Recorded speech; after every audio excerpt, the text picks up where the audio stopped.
The Film Crickets are intended for mature audiences. Any guests on the Film Crickets do not necessarily share the same opinions as the Film Crickets.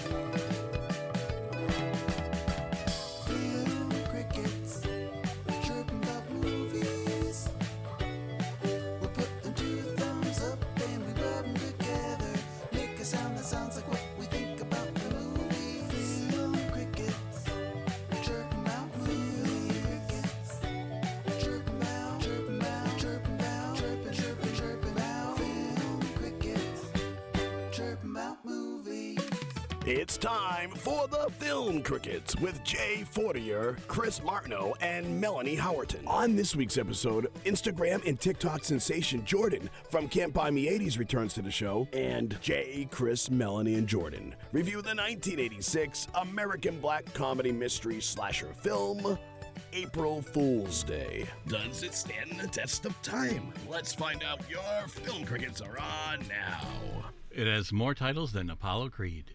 Holy smokes. Right? Wow. Yeah. It's a lot of adjectives. Yeah. Hey, friends, and welcome to the Film Crickets. It's a podcast where we talk about movies from 1980 to 1999, decide beyond a shadow of a doubt whether or not these movies stand the test of time. I'm your co-host, Jay Fortier. I'm along with my good friend and co-host, Chris Martineau. Bye. Oh, no, sorry, April Fool's. Bye. All right, so I meant to say hi. See, you fell right into that. Sorry, Jay, go ahead. No, that's cool, man. And along with my good friend and co-host, Melanie Howerton. How are you, Melanie? Hello, how you guys doing? Good, thanks. How you doing? Sorry. So, good. And welcome, Jordan, once again from Can't Buy Me 80s. How you doing? I'm good. Thank you for having me again. This is always so much fun to do. Yeah. Well, thanks Love for the coming posters on. in the background. Yes. Yeah. There's a lot of the people that weren't here favorite. before the podcast started. Jordan spent a lot of time getting that hair to look like that, and we appreciate the time that you spent. I'm not making fun. I mean, that is something. I don't have Guys, I hair. got a great- I wish I had hair like that. I don't even have hair. You know what? Look at this shit. You want It's crazy. You guys want to know something cool? I used to do mine was huge. I did not. I could have put like a little caption at the top last time, but there was a moment in the middle of the show where both Melanie and Jordan both did a lip gloss break. Nice. At the same exact moment. I'm sorry, I'm addicted to that. I have to have it like every 5 No, hours. it was Do what we have to do. it was Yeah. literally no, but it was almost like, okay, 3, 2, 1, pop the cup And pop the go. cup. Right, That's it was funny. awesome. It was great. So, all right, we're here to talk about April Fools, and it's going to be in September when we release it. So, yeah, baby. No, it's not one of those things that, like, it's not like, Christmas movie or something like that, but it's a movie that I think that Chris and I are the only two that haven't seen this movie. Yeah, let's get into it. So first of all, Jordan, was this your choice, or did we pick this?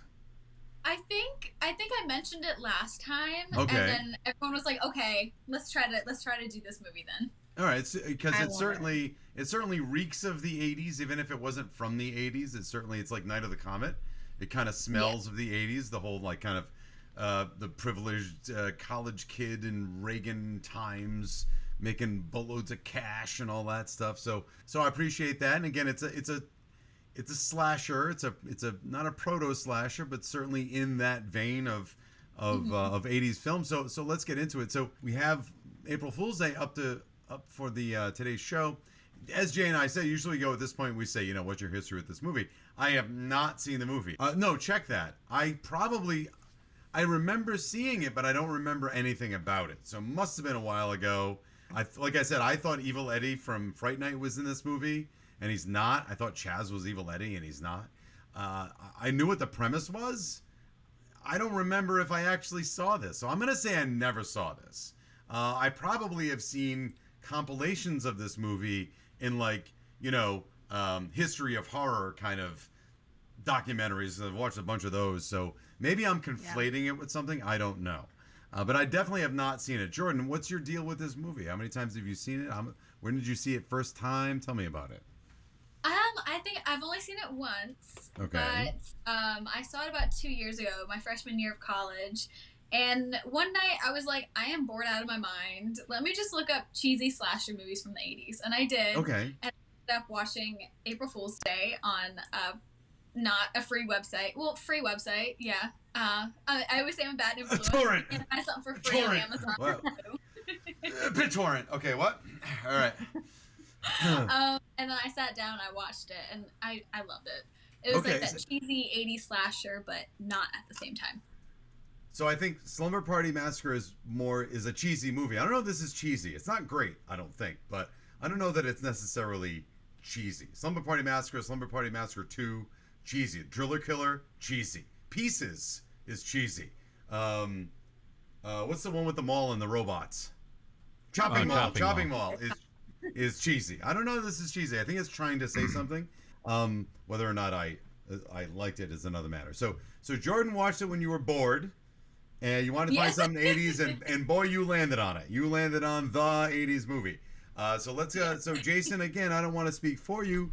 It seems like you've never seen this, so tell me about this movie. I haven't, but I do have a quick little thing to say about it. Back in the day, I had a friend that we used to just always hang out, like it would be all summer long or whatever. I mean, we hung out all the time anyway. It didn't matter summer, but like the thing was going to the video store and getting 80s, horror movies that we were really like more into. But like, it was funny though. He was always like, yeah, I love Friday the 13th, love this.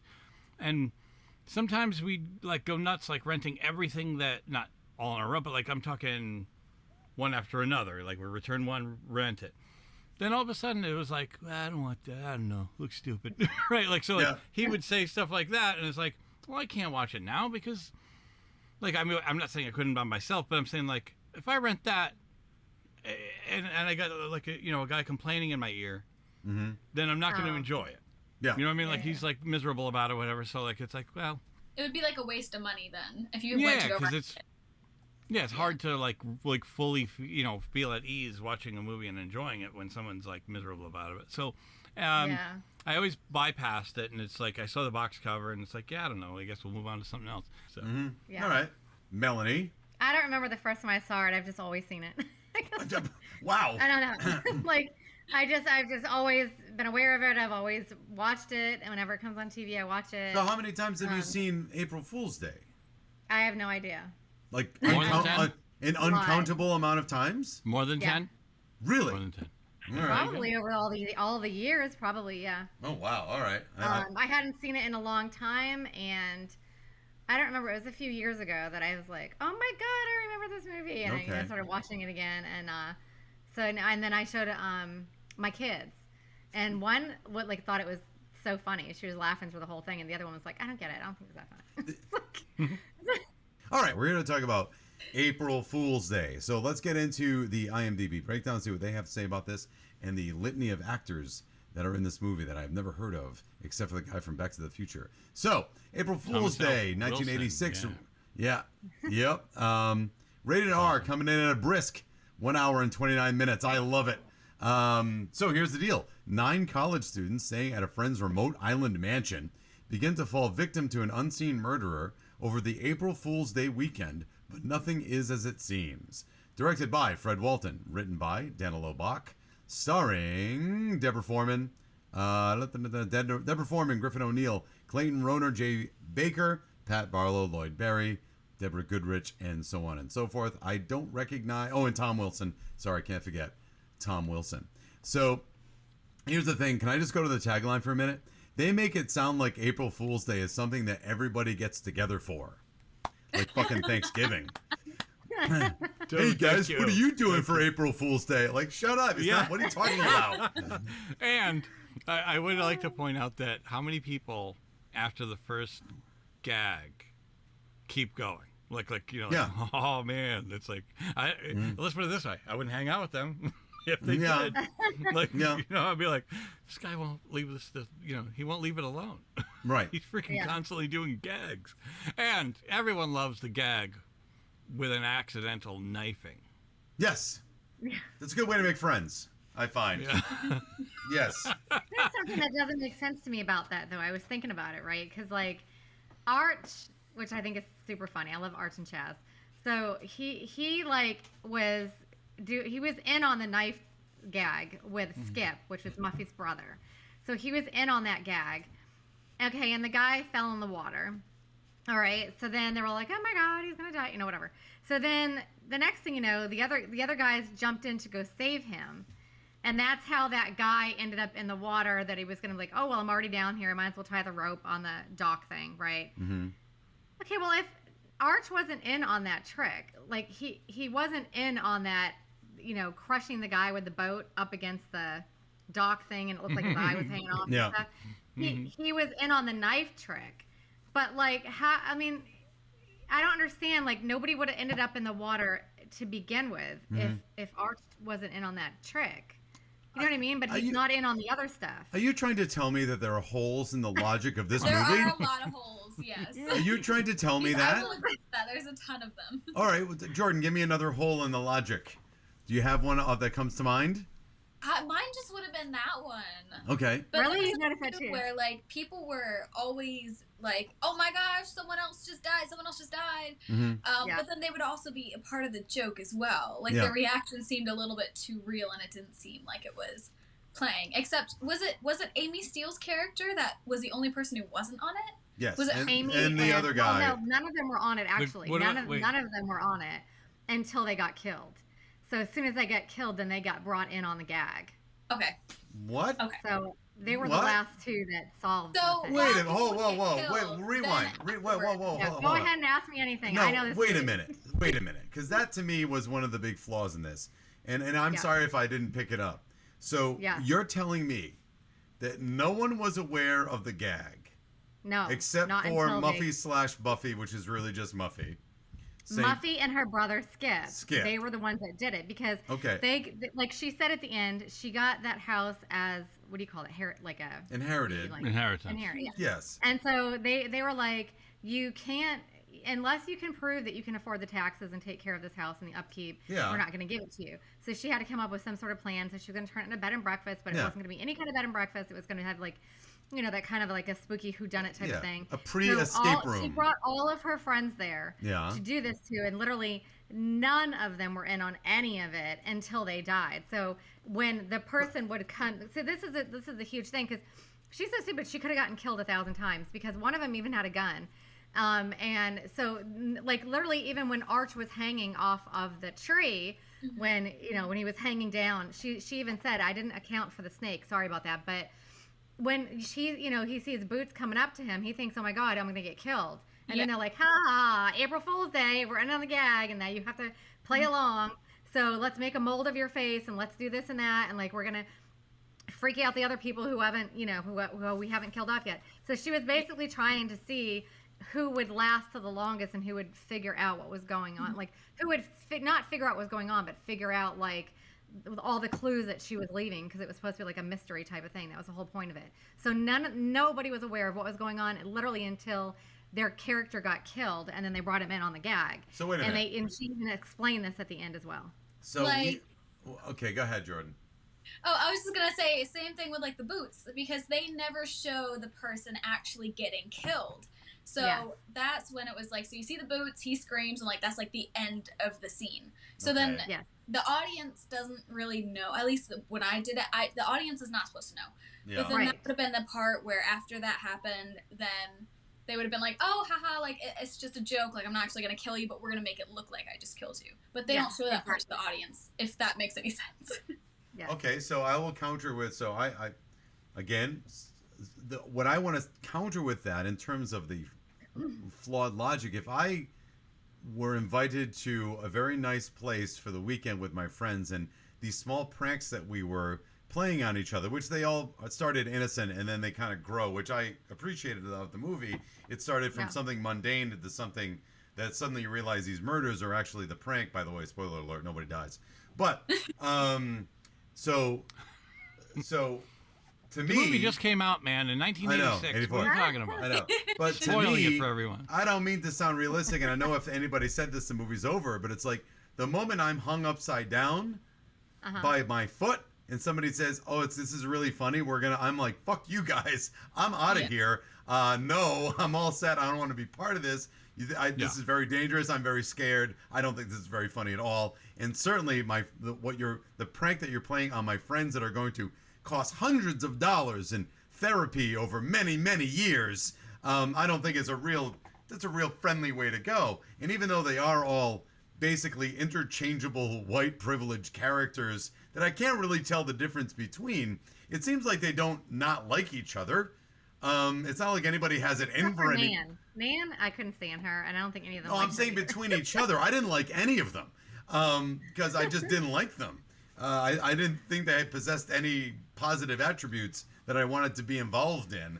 But the fact of the matter is, like, they don't. That's terrible. They're terrible friends. They're worse friends than the friends on Friends. They thought it was pretty funny though after they were brought in on it, and they're young. I mean, they're in college.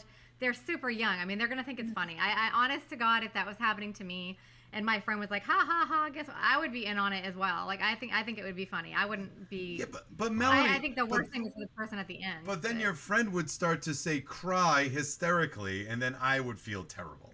Well, yes, for sure, yeah. I would feel and she terrible. went too far on that gag on Nan, because I don't know why, if you were a friend of that girl, why you would put a baby recording in her closet. Apparently, if she had just had an abortion or a miscarriage or whatever, I think she said abortion. That's a horrible thing. Right. She could have But put like, I anything would else have thrown in her hands. Yeah, I wouldn't. I mean, but it's also just a movie. But like, yeah, I can see Chris, like, where you'd be like, yeah, I'd be upset. I feel like in certain cases, certain those pranks, I would not be happy. Yeah. Like, think about it. Yeah, certainly. If you saw somebody crying, get really upset, you couldn't. I don't think you could keep going with that. Yeah, no. Think about this for a minute, guys. Like, not this movie. Just let's just say somebody plays a prank. You're walking, you're in a dark parking lot, and they chase you with a ski mask and a big knife, and they start running, right? And then all of a sudden they're like, "Ha ha! April Fools, buddy!" Yeah. And it's like, no. Yeah. No. I got to be honest with you. I don't think any age. That's true. I'm not sure any age would have been acceptable. I wouldn't have been like, I'm in college. Yeah, that's true. That's true. But you know what? This is what I was thinking though. Like when Chaz and Nikki were together, like she had just fallen in a well and she had seen all of these dead bodies. So that's proof that these people are dead that went missing. And Arch was Chaz's friend. They were all friends. But then he's laying on the bed, joking around about sex and having a little mask on and whatever. I'm like, I do not think that you would be there if you were really stuck in a house and your friend was dead in that well. Are you gonna be like, "Oh, come on, Nikki, come on, let's have a little sex"? Like, no, Guys, I don't think so. I want to add to that. Yeah. Good. Yeah. Go Go what? hold on to it. No, mine's totally off. Go. Okay, so my whole thing is, I know that we wouldn't have a movie, but but since we're poking fun at some of the logic, my whole thing is I would have an issue with just the fact that the boat just hit a guy and his eye popped out. Like, and yes, later on you find out that was a joke, but while you're eating dinner for the first night, I wouldn't be smiling about anything. Like, even I'd be traumatized. Right. Even if Chaz fell over with his chair. I know, but a guy is missing an eye. Like, that's all I would think about. Yeah, exactly. He's in the hospital. He's missing an eye. But okay, I have a couple things on that too.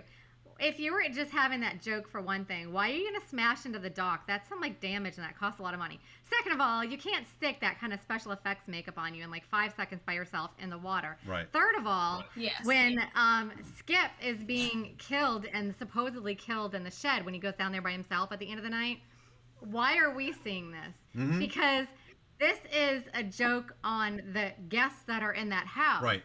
And Skip is in on that joke. So why are we seeing yet another cat in a horror movie get thrown at somebody? Yeah. And it looks like this guy is getting killed when this is only for us. Do you know what I mean? Like, that doesn't make any sense whatsoever. That's where I was getting at with the logic before you, Jordan and you, Melanie, explain that we don't actually see any of the murders. So that kind of absolves us from seeing the actual, like, you can't get killed and then come back.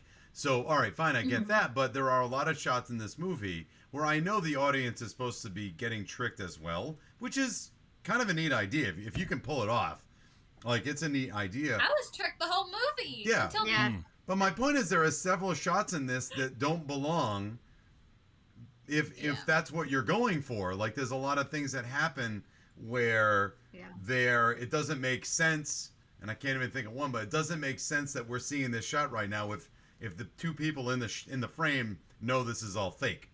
So I don't. Yeah. That's what I had a problem with, and I get it. Like, it's just leading us along, whatever. It's fine, but unless it's done for, like, if somebody happened to be nearby, witnessing him, like, being in the shed, but hearing they weren't. Yeah, I think they were like they were all in the house. No. Yeah, and also they made it sound like the setup. No, guys. I meant the setup for that scene. Meaning, I know that we know that nobody was there. I'm talking about the people who are setting up the joke, the prank, not the writers of the movie. I'm talking about Muffy and her brother. Maybe they're doing it to say, okay, we're going to eliminate you now. Yeah. But we have to do it even if nobody sees it. Like, you know what I mean? Like, just in case someone's nearby and they see it. I don't know. That's just my only guess. My first time seeing it. I'm just throwing it out there. I also think it's funny that in this gorgeous Victorian house with all this china and fancy silver candlesticks, that she doesn't have champagne glasses, they're plastic. And another thing is she went through all the trouble of setting up this entire house and all this work, and she's serving hot dogs and beans. Yeah. Also, with napkins. Maybe she just can't cook. Maybe. Yeah, maybe. And I gotta tell you that is some of the clearest champagne I've ever seen in my life. It's water, basically. Very watered down. Very watered. She's trying to save. Oh yeah, she's gonna make a profit. I think I think maybe, I don't know if it was on the writer's part, but there was a ton of characters. So I wonder if while the writers were making it, they could have like forgotten one thing of it, and that's why there's a lot of holes. There's just so many characters you got to keep track of. Okay, who just died? Who was in on this? So maybe that's not my problem. That's their problem. They gotta get their shit together. That's not my problem that you can't write. But hey guys, that's why there was no sequel. Yeah. Well, I feel like with the ending, there was nowhere to be a sequel because it gave it all away. They actually were gonna make one. I have some stuff on that on trivia. Oh God. What was it gonna be about? Like, I'll tell you. Okay, I have that in there. Yeah. Hey, guys, you know what part I thought was really cute? I love the part where Arch and Chaz is in the backyard giving the tour. That's just one of my cute things, and I love the interaction between all the characters when they were on the ferry too. Sure. Remind me of the tour. Oh my God, it was so funny. So Arch is in the background, and Chaz is like pretending he's like this big film person the way he's standing and recording him. And he's like. Right. And he was talking about, I'm Mary, something, I forgot what he said his name was. And this is my lovely home, like just a little. Prior to we've talked about the meat of the movie. Like, the fact that it's a prank, like, and nobody's actually dead at the end. Also, let's go back to the boat a little bit. Are you going to play a game with your friend where you lean and try to grab a knife? That's like stuck in the like stuck in the wood. Yeah, where you like I don't do get some, that. like it was like some weird thing where it's like sort of reach out like without falling, but it's like there's a sharp blade. Yeah. It's like I'd rather not get stuck in the dock, and then also when it was a retractable thing too. I don't get that. Oh, I thought it was just a regular knife, like at that point. No, because when he got out, didn't he go like this with a knife because it was retractable? I don't know. Didn't he do that? But then I was like, well, how did it stick in the dock like you just said? What if he switched knives though, and it's like they're identical? Oh, maybe. But what I mean is, who plays a game? The way they're gonna reach out. If you're not in on a joke, I'm not reaching out for a knife on the dock. Like I can stretch better than you, and then falling into it, it's like no, I'm good. I'd like to keep all the skin. Maybe, yeah. Maybe what they're trying to do, and again, I don't want to give this movie more credit than it should, because spoiler alert, I didn't like it a lot. I didn't think it was great. I love it. I thought it was kind of a non-starter. I wasn't really intrigued very much, and I was kind of bored with it actually. But again, that doesn't mean it's a bad movie. To me, it was just kind of a nothing. But that's more on that later. I'm not gonna say it's bad. And I'm not gonna say it's good either. I just didn't really get into it. But I think it's a hit or miss. I think it really depends. Like, there's a lot of people who've never heard of it. Maybe that's why. Yeah, well, it does have a cult following, and I just kept going, why? And again, it's not that it's bad or good. I just never, it never got me. It never hooked me at all. So it's kind of like, it's a little boring. But besides that, forgetting that I think it's kind of average at best. Yeah. Let's think about what the filmmakers are trying to do. They're trying to make us go along with the trick in a movie is laden with, we're playing a trick on somebody, but we can't let the audience know. But also the audience is going in with the presupposition that it's a slasher, and slashers have a formula. Stupid kids do stupid things and then get punished because of it. And so we are falling into the trap of the slasher. They're all going to do dumb shit, like play with a knife, like hook up with other people, like be privileged. The fact that they're privileged makes us want to like have them punished, because that's what these slasher movies are for. Like, punish those that are better off or think they're better than other people. Mm-hmm. And so because of that, maybe that helps us as the audience, if you bought into the central premise, which I'm not saying I 100% did, but it helps you to sell it. So is this movie kind of meta in its way, that it is assuming that the audience is coming in with, it's called April Fool's Day, so there's pranks, but you're still waiting for teenagers to get knocked off. And you're waiting for there to be a final girl, and there is. And you're waiting for people to be found, dead in a well. And we buy it, even when it goes from simple pranks to very elaborate pranks.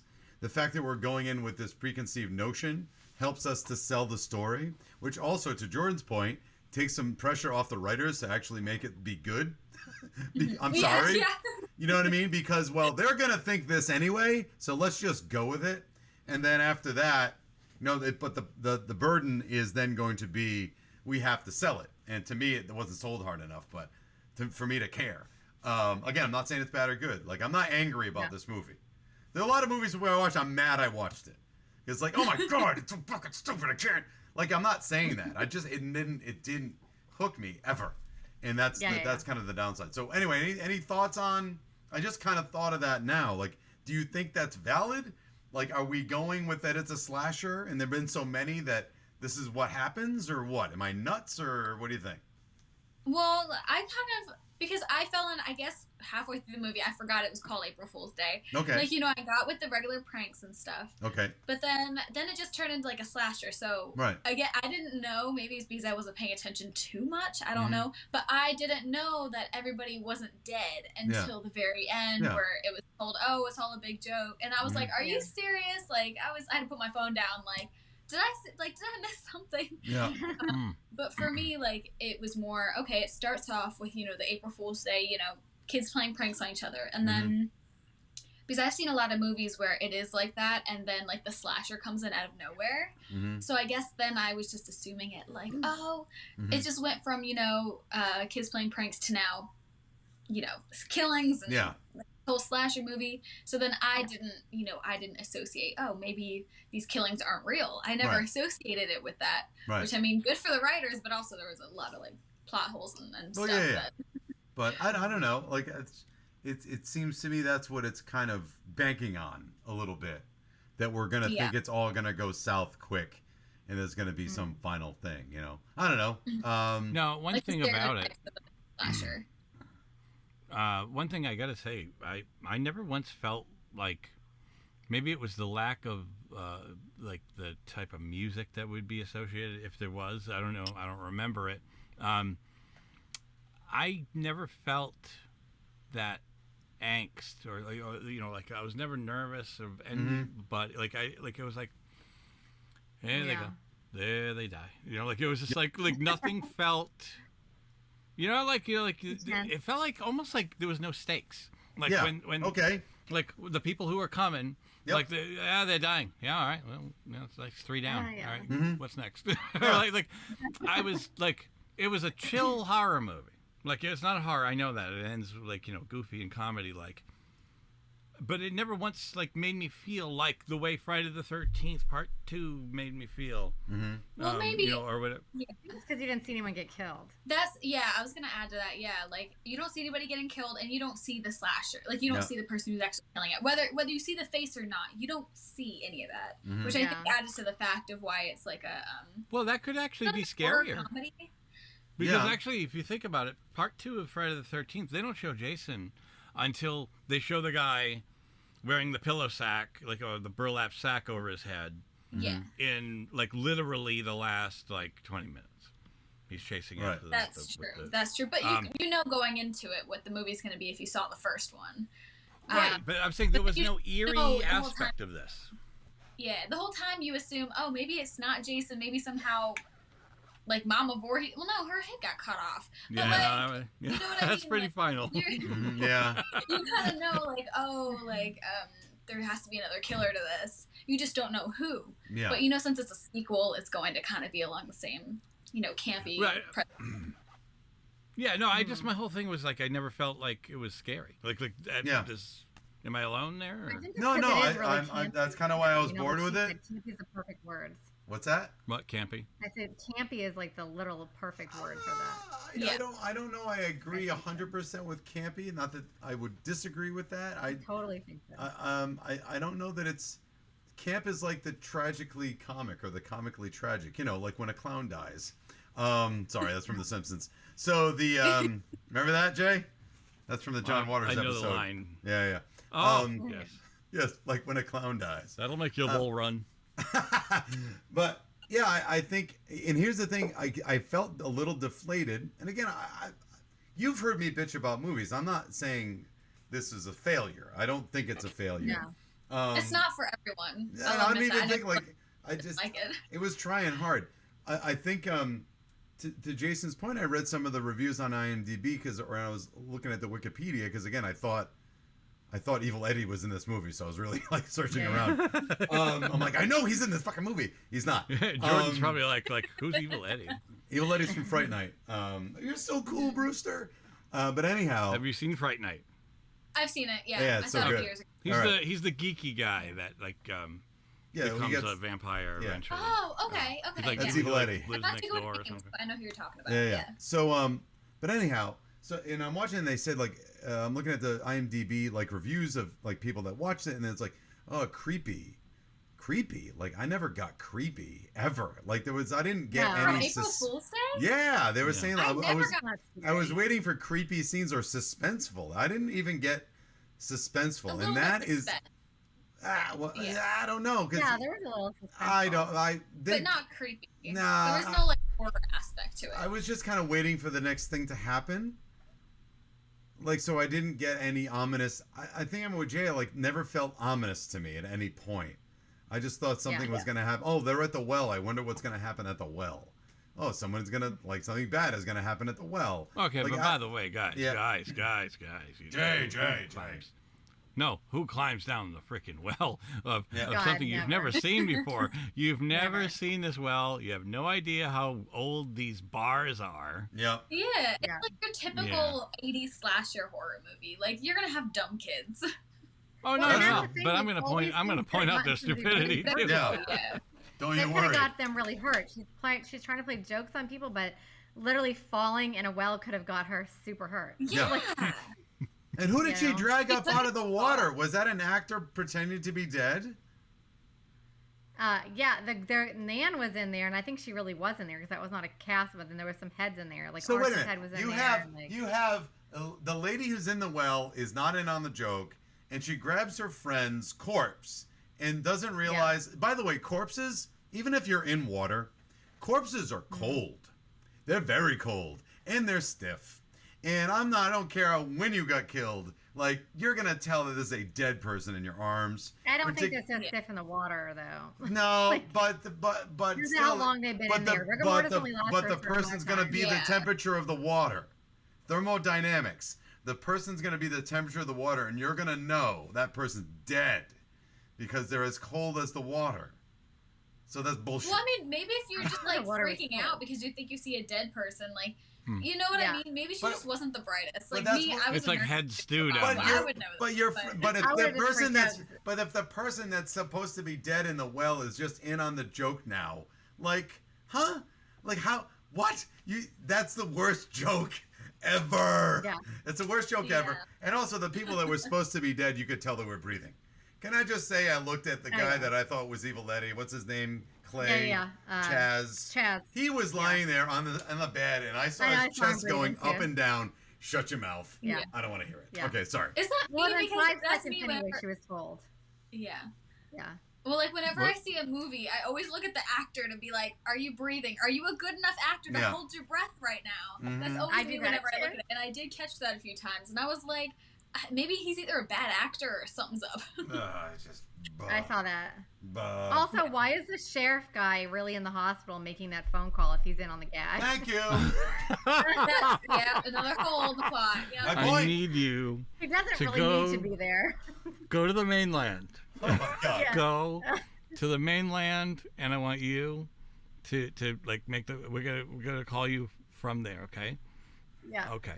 Now, oh God, because it's only believable if you're actually in the freaking hospital.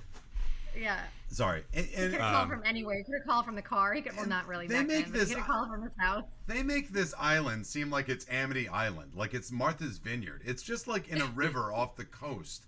If something happened, and oh no, they're not coming back till Friday. If you called in there was a murder, someone's gonna come out on a boat to that house. Second of all, if you know there's a murder, you're gonna swim. You're going to do the best you can because it's not the English fucking Channel. It's like a river. So stop it. Even if it's cold, you'll make it. Okay. It's supposed to be Martha's Vineyard. It's supposed to be Martha's Vineyard. No, it's not supposed to be that far away. Yes, it is. And if you freaking listen. Sorry. I didn't pay attention to April Fool's Day. It's not 2001 A Space Odyssey. Go ahead. No, when you, first of all, I already know that they were supposed to make it in Martha's Vineyard, and they ended up actually making it in Vancouver area, British Columbia. And I know that because I looked up the land after, which was for sale at the time that I looked at it and wanted to live there because it's gorgeous. But anyway, they're saying that it's basically Martha's Vineyard because that's where the Kennedy's compound is. And when he goes and he goes, oh my God, we're home, and he's looking at the view. She says, on a clear day, you can see the Kennedys from here. But there are mountains. There are mountains. That's right, because it's actually Canada. But they're pretending. But then it's not in the middle of the ocean then, because you can see mountains. The land is right there. Swim to the land. Let's also wait. Let's be careful because, like, you know how cold it is around here. Okay. Okay. No, in April. I don't know if I'd want to jump in any water. No, because that's like post-winter. So they could have swam to the mountain. She had to go back to the mansion to get the keys. Oh, and they had that little boat. For the boat. So even if you can't get the keys for the boat, you get in the boat, you push off, paddle. And you just float there until the morning. And if anybody's coming out to get you, like a serial killer, you'll see them coming. Yeah, except she didn't make it right. And you know how hard it is to get up into a boat? You just wait. Yeah. But see, that's why they didn't take it too seriously, which I thought, like, worst comes to worst, you guys all go in a room and you lock the door and put furniture in front of it. But they didn't do that. They were like, she was so scared, Nikki. Why is she just crabbing and bitching and walking back and forth by herself, getting her clothes, whatever, like nothing can get her. And he's in the room by himself, laying on the bed with a mask on. And then the door is wide open for anybody to really come in and kill him. Like, and he's joking around about having sex and whatever. Like, it's like none of them took it seriously after seeing dead bodies in the well and knowing that their friends were in there. Right. Yeah. So before we do TMI, let's talk about like how quickly everybody turned the corner once it was exposed at the absolute end. Mm-hmm. Oh yeah. Yeah. Like, I mean, also, yeah, like, and by the way, your friend from college you're the host. He now has your severed head, and he's doing lewd sex acts with it while dancing around. Yeah. I was like, wow, that's pretty awful. Yep. Like, and you're just like, no, that's funny. Kids. And that wouldn't work. I don't think any of this stuff would have worked either, because not only like those people could have got hurt, she was playing the jokes on, but there's no way in hell the person doing the jokes wouldn't have gotten hurt, because just in the dining room alone, I would have picked up a dining room chair and smashed her up against the head. Sure. Do you know what I mean? Because she's got a knife and she's acting like she's going to kill you. What are you going to do? Like, right. I mean, there could have been so many instances. And like I said, one guy had a gun. Remember, he put it in his pants. That Harvey guy. Can I? Yeah, it's not like what Kit did though. Didn't she try to attack? Muffy or? Right, and then I think she could have put her on a run or something. And I'm like, just pick up something and smash her head. And like, yeah, I don't know. Like, hey, as long as she turns a profit, I guess. Guys, can I just say before we do TMI, and I thought of this, and I know I've thought of it before, and I never mentioned it, but there's a lot of instances in film where the person takes the gun and then stuffs it in the back of their pants, and then they run around a lot, and then they still have the gun there. I'm not gonna say, oh, aren't you afraid the gun's gonna go off? Isn't the gun gonna slip down? Like into a leg or into your crotch or something. Like they did this shit all the time on Lost. They're always putting their guns like, and you see, I don't think that's viable. You'd have to have some pretty tight pants for that gun not to slip out either out of your pants or down into your pants. Am I wrong? True. You know, they had tidy whities back then. Thank God they got rid of those. Oh, I noticed. I was like, oh my God, please. Like, I can't even look at that without laughing because it looks like a diaper. I don't know how you guys used to wear those. But I was like, thank God those are gone. But yes, they had their tidy whities and their little leather belts and all that. So maybe that stuff would have kept it in there pretty good. I don't know. I would just, I'm just going to carry this around. I'm not going to put it back here. It's going to fall out. I'm just going to carry it around. Yeah, you're better off in your pocket. Seriously, like in the front pocket. It's a small gun. It's not this. You can reach down and grab it. Bullshit. Well, let's also mention the last scene, the weird little like coda, if you will, like at the very, she's very upstairs. End? Yeah, you describe it better, probably, Melanie, because you've seen this movie 100 times, or So when she goes upstairs and she sees the gift and she opens it up and it's a little Jack in the Box and she's winding it up, and then Nan is behind her and jumps and pretending she's slitting her throat and she goes crazy, and then she realizes it's not real, and then Nan smiles at her. And there was like also a history of this Jack in the Box, or a Jack in the Box, where like a monster popped out. They never went into that. When she was a little girl, they never went into that. She's looking, smiling, like longingly at it, and then thinks back and like, this was actually kind of scary because this evil thing popped out. Yeah, and it was just like, hey guys, it was a weird thing that they never went back to. Like, hey guys, why show this at all? Yeah, if you're never gonna revisit it. You ever get a paper cut? Have you ever gotten a paper cut? You guys gotten a paper cut, right? Oh, yeah, good. You know the paper is cutting your finger when you get a paper cut, right? Yes. So it hurts. I'm pretty sure that if someone were my finger's still healing. Yeah, I'm pretty sure if someone were slitting your neck, you would know that they're actually slitting your neck. You wouldn't have to check. You wouldn't have to check. Oh my God.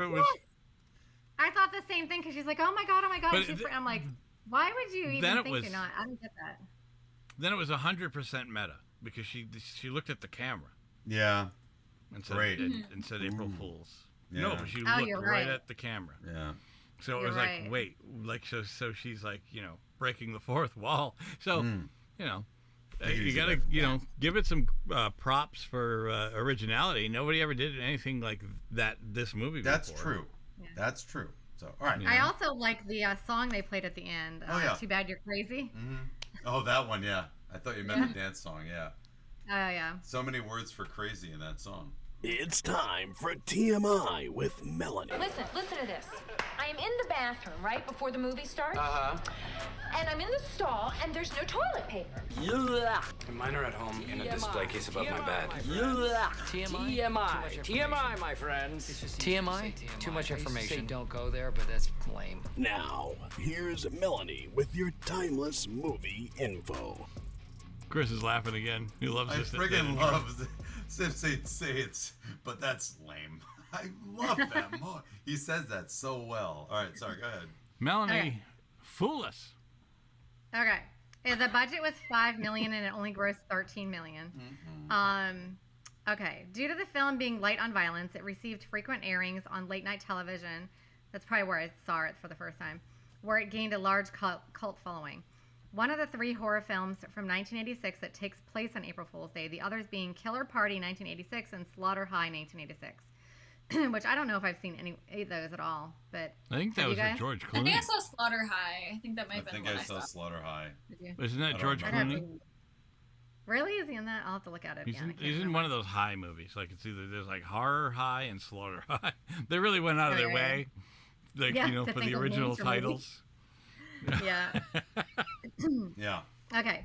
While the crew was lighting a scene, Deborah Goodrich began reading a Cosmopolitan questionnaire, the magazine, to her co-stars, which started a huge conversation, and it caught the attention of the director, Fred Walton. A few days later, Walton handed Goodrich the magazine and a new set of questions and asked the actresses to improvise a scene which would end up in the final cut. So he made up those questions. It's kind of gross. All right. Just to see what and it was ad-libbed or whatever. Okay. The cast assembled at a hotel in Vancouver, British Columbia, just prior to filming and began hanging out to make it more believable that they were actually friends, except for Harvey. They had a hard time finding the actor to play Harvey, so Jay Baker was cast last, which worked out well since Harvey's character was rather an outsider. At the film's beginning, Griffith O'Neill, Skip's character is blamed for a prank turned accident that leaves a ferryman disabled and disfigured. In a bizarre case of life imitating art, O'Neill was indicted on manslaughter charges for the following year for a drug-induced boating mishap that resulted in the death of Francis Ford Coppola's son, Giancarlo Coppola. Wow. That's terrible. A year later. Yeah. All right. When they began shooting the dinner party scene, there was no collective energy whatsoever, and the scene was flat. When they broke for lunch, Walton scolded the cast, and when they returned to film the rest of the scene, everybody stepped up their game. Amy Steele Kit at one point was approached by the producer, who voiced concerns that she had gained weight since filming had started, and Amy's response was, "Well, you hired an amazing caterer. Whose fault is that?" That's funny. That craft service table. How do you say no? And it's like you hear that in so many 80s movies. Like they're always, it's horrible. The interior of the well scene was shot in a tank on an LA soundstage at the end of production. The water was dyed to look murky, and the crew members discarded their cigarettes right into the tank. Deborah Goodrich, Nikki, spent so much time submerged in that nasty water that she left the set with an ear infection. Nice. We always hear stuff like that too, always happening. Yep.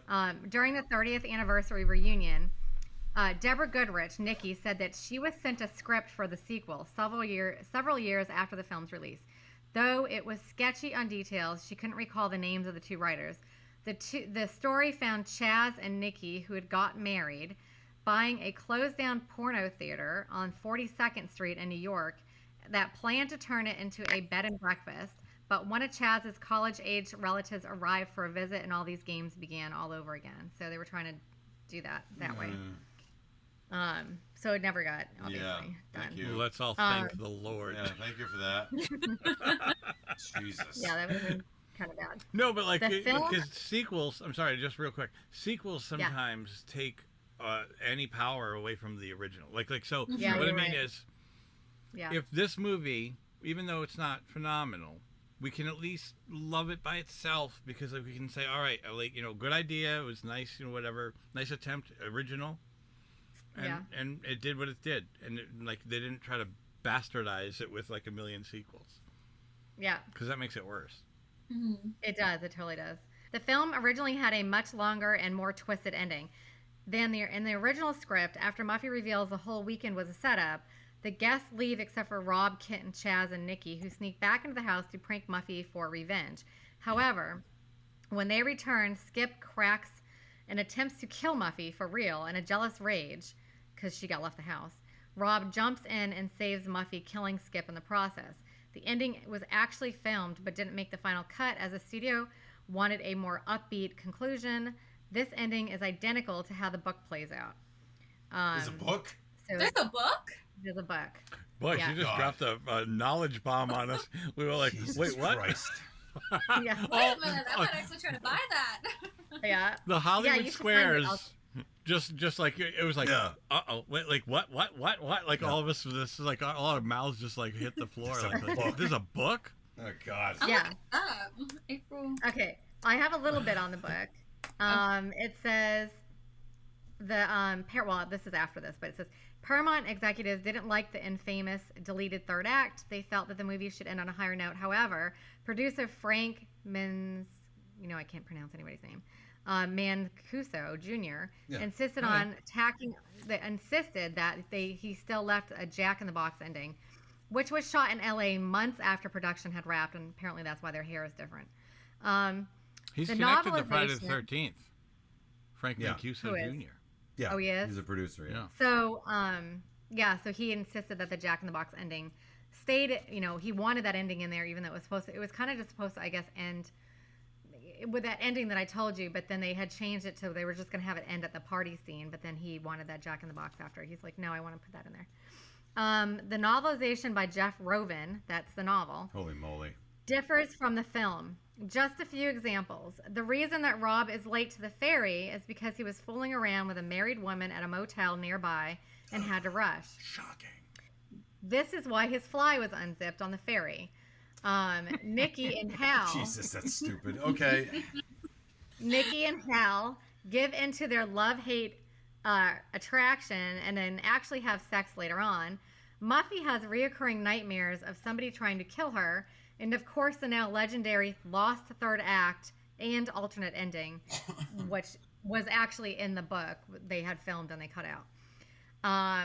The second film where Deborah Goodrich and Clayton, we said this, Clayton Rohner appeared together. They appeared together the year before in Just One of the Guys in 1985, where he was nerdy and she was kind of like, very popular and he liked her, and then they kind of got together at the end of the prom. There are 2 references to Friday the 13th Part 2, 1981, which Amy Still starred in. A cat we were talking about scares Skip, basically thrown at his head, just before he dies.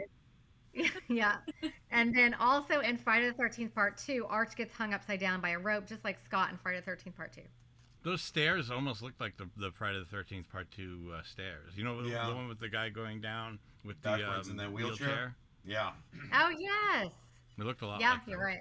Probably the same stairs for all we know. Yeah. Hey, it's Frank Right. Mancuso Jr. Yeah. Good point. That's it. That's all I had. I was about to say, I looked up the book, and I'm not buying it because it goes for $90 on eBay. Nope. So, Yeah. Wow. Yeah. So I guess I don't know what happened, but I can't find it for anywhere under $70. So I'm not. Probably not many editions of it. So whoever has it, that's it. They're not reprinting it. I don't think it'd be that hard, to get a small, anniversary reprint of stuff that has a cult following. For instance, Fast Times at Ridgemont High was originally a novel, a book that Cameron Crowe wrote.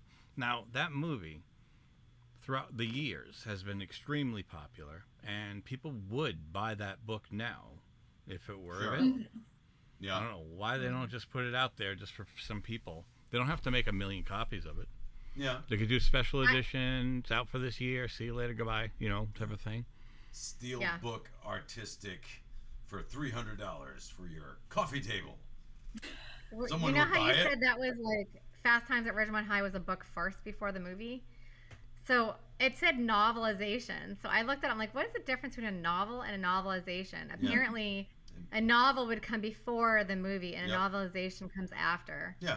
So that's why he kind of went on and put that third act ending in there and said, okay, this is why his fly was open, because he made up more stuff to put in there. How about it was just that would have made it so much better. I know, thank goodness. I needed the backstory on the fly. It's time now for final judgment. Are you ready to rubber stamp this bitch? Here's the final judgment. Well, apparently nobody in April Fool's Day got a final judgment because they all lived happily and sexually ever after. Yeah, that's true. No doubt. Go ahead, Chris. No, I'm gonna go first. I'm like, just go. I get a weird relationship with this. I'm gonna say it does not hold up. I'm not gonna say it doesn't hold up because it's dripping with the 80s. I'm not a fan of necessarily like it something because of the nostalgia. I just want to know if it holds up. I don't think it doesn't hold up because it's dated. I don't think it doesn't hold up because you solve the whole problem with one cell phone, or anything like that. I just don't think it holds up because I think it has the nugget of a good idea. I just don't think it for me personally, this is all opinion now, but opinions are fact. I don't think it executes the plan as well as I would have liked to keep me interested the entire 90 minutes. And So I think it's got a nugget of idea, but if you made this movie like this now, or if you just introduce it to audiences now, they wouldn't feel enough nostalgia because it's not 80s enough to be nostalgic. It's not dripping with 80s. Well, I guess I just said it was, but it's not like so 80s it's disgusting. So therefore the people, yeah, like that's so 80s, right? So it's not like that.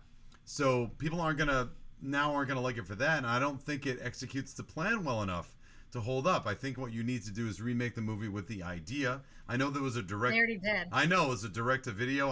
I'm not gonna bother watching it. I think you gotta try again. But the other trouble is that the idea of this movie was redone in The Game, David Fincher's The Game with Michael Douglas. And there's a little bit of Knives Out in it because you don't know.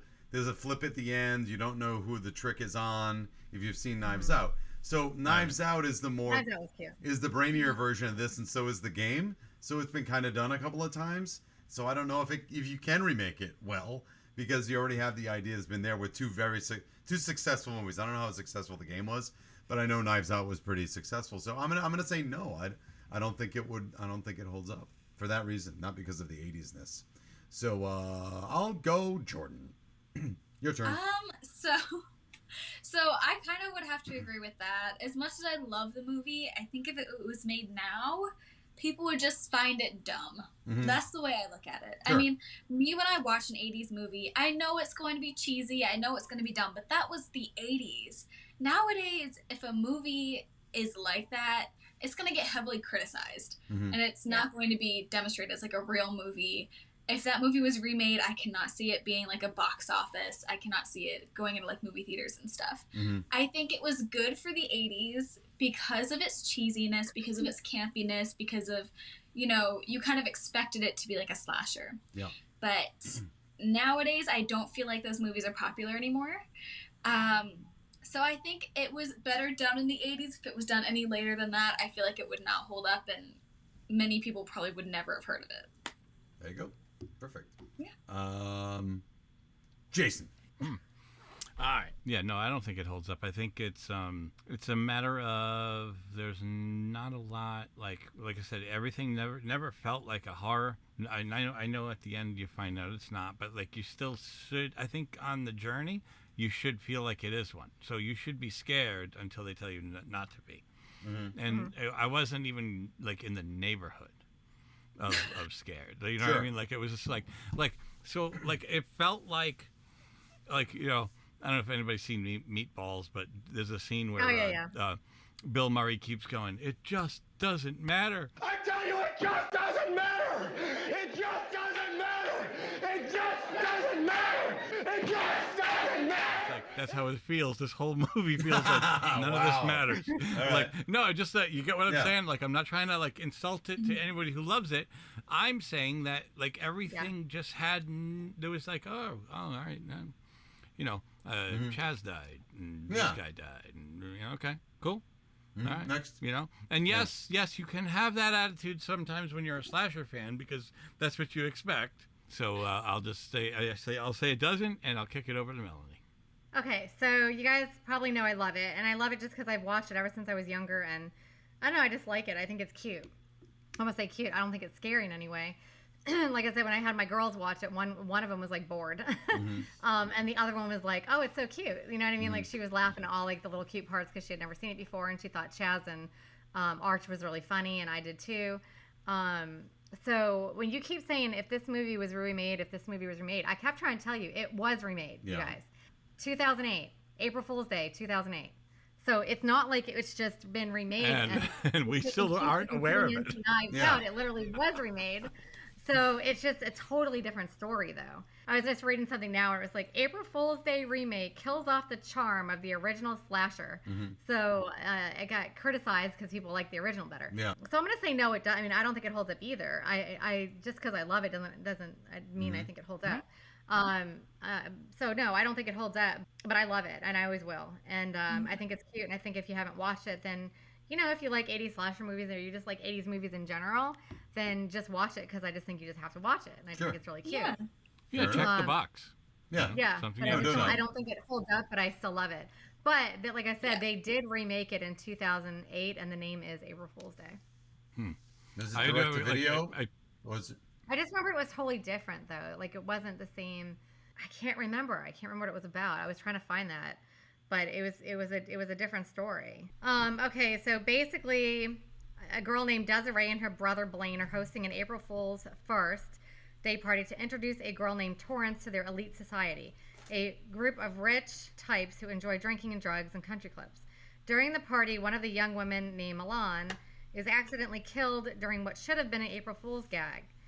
The whole thing gets recorded on film. Exactly 1 year later, we see one of the people involved in a tragic gag getting murdered in a swimming pool. So this person said it's kind of like, they're like a mixture between April Fool's Day and I Know What You Did Last Summer type of thing. I was about to say, I Know What You Did Last April. Sounds terrible. All right. So I don't get the rest of it, but I think I saw it. I'm going to have to go look that up now. But people, as I'm reading, they're kind of pissed because they like the first one. So they'll love our review. Why would anybody make a new I don't know. And then this one says Spies with a Stranger Calls. Yeah, so I don't know, like harmless horror fun. And then somebody said I didn't mind it as much as I thought it was going to. So I want to watch it now. I didn't mind it as much as I thought I was going to be really annoyed. But yeah, they should remake the poster, right, and put that review right. I didn't mind it. That was. I was going to suck balls, but I guess not. I didn't mind it as much as I thought I would. Yeah, with quotation marks right next to that, like as if you wouldn't believe the review we got. Hold on. I mean, like, well, remakes are like a hit or miss, I think. Like, this one was probably a miss, but modern remakes are huge. Like, there was, what was it called? Truth or Dare was remade, and that was a movie. That was good, yeah. And, I like that. What was the other one? Would You Rather was another one that was a movie. Oh, that was awful. Both of them were remakes. Now I'm getting both confused. Were in movie theaters, yeah. Okay, yeah. Oof. The Would You Rather one, is that the one where they're all sat around in a cave at first? No, no. Would You Rather is an awful, awful movie. Where this girl, like, I think it's Brittany Snow, I think is the actress, and she wants to get money. They're all sitting around, like, doing stuff that they, is going to make you more and more uncomfortable, and it's going to get worse. And the last person who comes out at the end gets the money, but pretty much everyone else dies. It was basically like, oh, you're vegetarian. I'll give you this much money if you eat a piece of meat. That was one of them. Oh, okay, but then it gets worse. It was awful. Yeah. The guy cuts his own eyeball at the end. Yeah. Yeah. And he still dies. I do remember that. I just remember the girl in the wheelchair, and they still had to, like, stab her artery. But she couldn't feel it because she was already in a wheelchair, and then she just bled out. Oh, so sensitive. The layers of insensitivity is amazing. All right, let's do this. I think if anything is remade, I'd want it to be remade by Raimi. Sure, but he doesn't do a lot of movies. Or James Wan. Well, James that's what I meant. James Wan, the Conjuring people. Yeah. So that's who I would want to see remake anything, I think. Yeah. Not Raimi, James Wan. I trust him. Yeah. I trust him with anything. I think, like, everything he does is amazing. So I would love to see him take something from the past that was okay and, like, redo it. That would be awesome. Mm-hmm. Well, let's let's wrap it up. So I just want to thank Jordan. Thank you so much for joining us once again. Thank you. This is so much fun. I like doing these. Yeah. You want to remind people how to see you and check you out? Yeah, sure. So my handle is Can't Buy Me 80s on TikTok and Can't Buy Me 80s with an underscore at the end on Instagram. Awesome. Super. And, excellent. If anybody embodies the 80s, she does. Yeah. And we're thankful. Yeah. Mm. Awesome. I love it. You got to get all your college roommates into the same thing. We all have to keep passing down the torch. Yeah. Oh, I'll try. 80 years from now. Remember 1980 and 2060? That was amazing. All right. But we got to remember the next time it comes on, we should do just one of the guys. Yeah, I'm down to do that one. We can. Yeah. I also know that she's a diehard of Mannequin. Yes. No, yes. I've watched that a few times. Yes, I just watched it recently again. People like it or they hate it. I love it. It's okay. I've been to so many locations where they film it at. It's cute. And you went to the store and wore the dress. Yes, so I went to the store. So I went to the Boscov's in Pennsylvania years ago. And that one was just where they filmed some exterior scenes. And then I just went to the Macy's, the Wanamaker building, where they shot the interior. And that was awesome. But yeah, I brought like a screen accurate dress and hat and everything. And I was like, I gotta remake these scenes. Oh boy. That's awesome. Cool. That's so cute. Keep doing that. I love it when you do that. That's so cute. Well, that's we're very thankful that you join us, and it's a blast when you're here. So I'd like to thank you for being here, and also I'd like to thank Steve Lavoie for our vocal imaging, and Draco and the Malfoys for our theme music. And please help us grow by liking the video, subscribing to our channel. We need that as much as you can give us, folks. Well, on the behalf of Chris Martineau and Melanie Howerton, I am Jay Fortier, and I'd like to thank you for joining us here on the Film Crickets. Until next time, movies may not age like fine wine, but we drink it anyway. Bye. Film Cricket, chirp about movies.